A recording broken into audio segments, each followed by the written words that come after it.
সেটা ভাব মন্থন করে সে মহাভাব তৈরি হয়। সেই মহাভাব দিয়ে কিন্তু সমগ্র সমাজ, সমগ্র অঞ্চল, সমগ্র দুনিয়া পরিশুদ্ধ হয়ে ওঠে। আমাদের মাধ্যমেই তিনি করেন। আমরা যেমন তাকে নিয়ে ভাবি, আমরা যেমন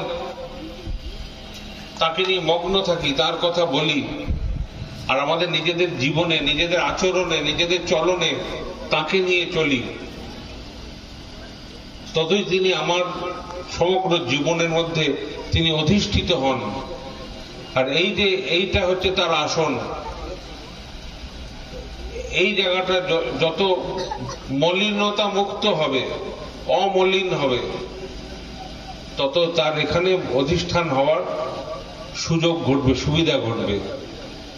এই জায়গাটা অন্তর যদি মলিন হয়, তার মানে তিনি যতই তার নাম করি, যতই ঠাকুর ঠাকুর করি, যতই যাই করি, অন্তরে যদি মলিনতা থাকে, মলিনতার মধ্যে তিনি বাস করেন না।